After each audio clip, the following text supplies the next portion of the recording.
lupa subscribe dan nyalakan lonceng notifikasinya.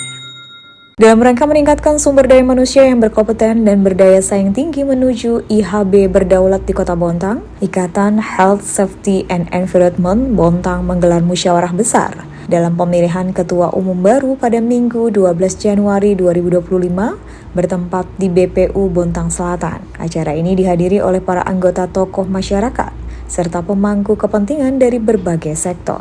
Musyawarah ini bertujuan untuk memperkuat peran organisasi dalam pengembangan kompetensi di bidang kesehatan, keselamatan, dan lingkungan, serta menjadi momentum penting untuk menyusun program kerja strategis demi mencetak SDM yang unggul dan siap bersaing di tingkat lokal maupun nasional. Pembina Ikatan HSE Bontang, Muhammad Yusuf, menyampaikan, organisasi Ikatan HSE Bontang diharapkan dapat memberikan kontribusi yang signifikan bagi kemajuan Kota Bontang serta kesejahteraan masyarakat. Ia ingin semangat kolaborasi antara anggota HSE dapat terus meningkat, sehingga kompetensi, profesionalisme, dan etika kerja dalam setiap proyek yang dijalankan dapat terus terjaga dan ditingkatkan. Sebagai tugas utama, ya dari nasib kita ada di sana, ya harus kita pertaruhkan di sana. Jadi untuk ini saya juga berharap tetap kita optimis untuk ke depannya, bagaimana organisasi kita ini bisa berjalan dengan baik. Saya sedikit flashback untuk ke belakang. Jujur memang ini ide dari saya dalam pembentukan untuk AIC Bontang dalam arti secara legalitas. Karena saya melihat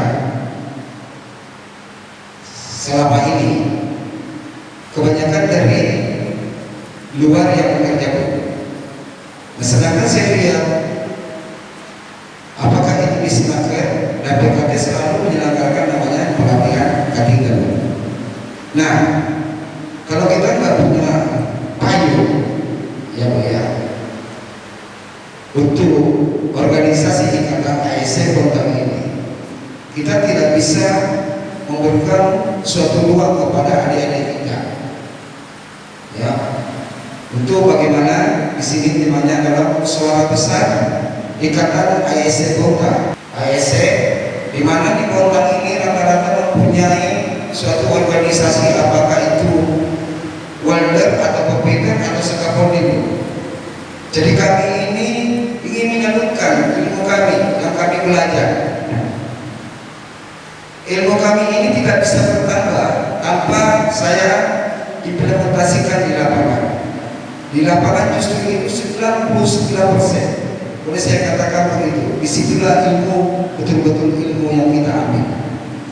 Karena di situ aktual yang berbicara. Jadi mohon sekiranya terima kasih banyak Ibu. Mudah-mudahan kami dari organisasi Ikatan Safety Bontang ini diberikan ruang seluas-luasnya itu. Kami mau melihat rekan-rekan kami yang sekarang ada, walaupun tidak semuanya bisa hadir. Saya mau melihat di dalam mereka bekerja tentang masalah keselamatan. Ketua Disnaker Kota Bontang yang diwakili oleh pengantar kerja ahli muda Siti Mutaharoh menyampaikan bahwa Dinas Ketenagakerjaan Kota Bontang selalu mendukung dan membina ikatan profesi yang ada di Kota Bontang. Karena dengan adanya ikatan profesi ini dapat menjadi support dalam meningkatkan kualitas sumber daya manusia di Kota Bontang. Dijelaskannya berdasarkan data yang dikeluarkan oleh BPJS, tingkat pengangguran terbuka di Kota Bontang mengalami penurunan dari sebelumnya 7,74% menjadi 7,06%. Penurunan ini terlihat dari jumlah pengangguran yang sebelumnya mencapai 7.774 orang menjadi 6.631 orang dengan pengurangan sebanyak 771 orang. Terkait dengan ikatan profesi ini, ikatan profesi pastinya dari kami Dinas Ketenagakerjaan selalu menjadi pendukung dan pembina. Karena dengan adanya ikatan profesi ini menjadi support bagi kami semua dalam menyelenggarakan kegiatan-kegiatan yang ada di Dinas Ketenagakerjaan sekaligus mengawasi jalannya perusahaan pemberi kerja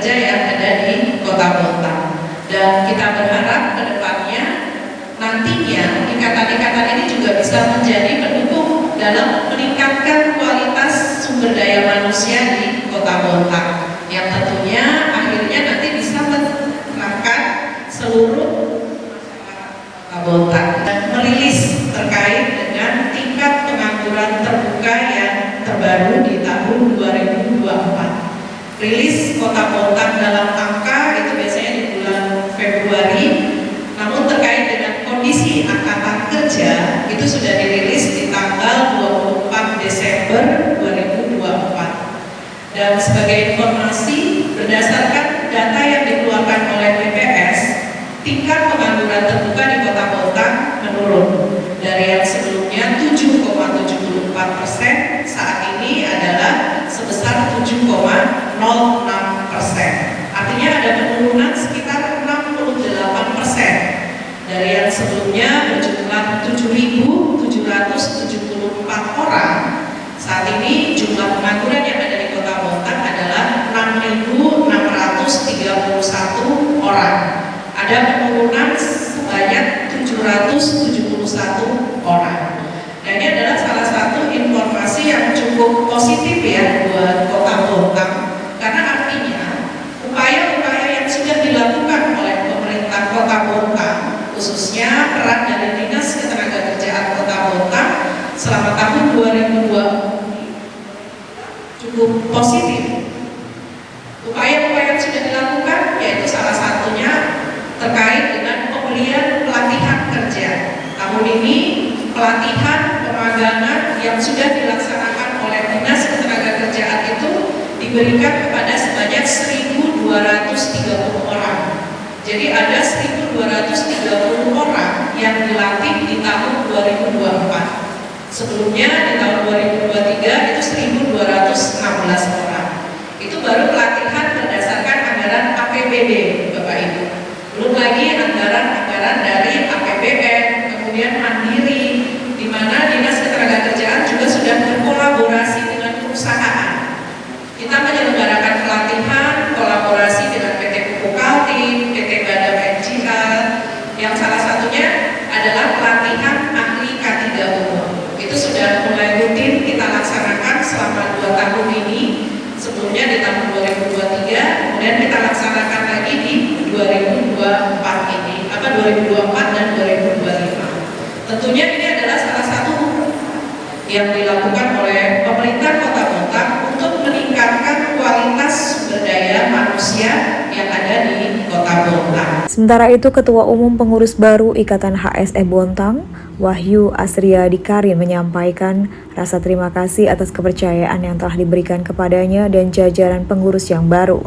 Ia berjanji untuk bekerja dengan sungguh-sungguh demi meningkatkan kualitas dan membangun organisasi HSE Bontang menjadi yang lebih baik. Sekali lagi saya ucapkan terima kasih yang sebesar-besarnya kepada seluruh panitia dan peserta kongres yang sudah mempercayakan kepada saya untuk menjadi ketua IHB Kota Bontang periode 2005 sampai 2029.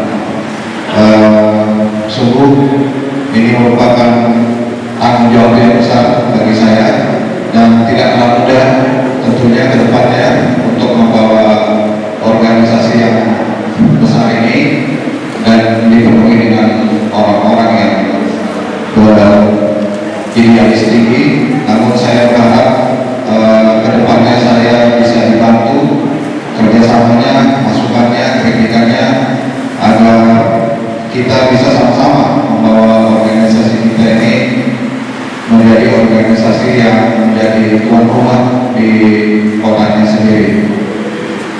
Sekali lagi itu saja penyampaian dari saya ucapkan terima kasih lagi sebesar-besarnya, mohon doanya, mohon restunya untuk mewujudkan impian kita bersama ini sangat sulit. Sudah jauh-jauh hari sebelumnya ya, impian ini sudah kita ada omongan di antara teman-teman. Namun namanya kita ini HSE sebagai seorang yang mengedukasi dan punya idealis yang tinggi, sungguh suatu yang bersejarah bagi kita semua di Kota Bontang. Saya akan membawa organisasi kita ke arah yang sebagai organisasi yang mandiri, organisasi andal, kemudian mempunyai skill, dan tentunya bisa membawa kesejahteraan bagi anggota khususnya dan juga bagi masyarakat Kota Bontang pada umumnya. Visi yang nanti akan saya coba bawa, yang pertama tentunya kita akan menjalin kerjasama baik dengan pemerintah Kota Bontang dan juga perusahaan-perusahaan besar yang ada di Kota Bontang. Apa yang nanti kita bawa? Yang pertama tentu kita akan mendorong untuk penerapan perda yang disampaikan oleh Ibu Siti tadi, yaitu Perda nomor 10 tahun 2018 terkait rekrutmen. Nah, mungkin itu yang nanti akan kita dorong, yang bisa kita atau perusahaan jadikan acuan dalam rekrutmen, terutama terkait dengan tenaga skill HSE. Seperti itu, itulah harapan saya ke depannya. Dan saya mohon dukungan dari teman-teman semua, mohon masukan, kritikan, apapun untuk mewujudkan organisasi kita maju. Saya siap menerima kritikan dan juga masukan. Acara pengukuhan dan pelantikan ini menandai awal dari perjalanan baru bagi Ikatan HSE Bontang dalam mengemban tanggung jawab sebagai garda terdepan dalam mengawal pembangunan dan keselamatan konstruksi di Kota Bontang. Demikian, Nazar PKTV mewartakan.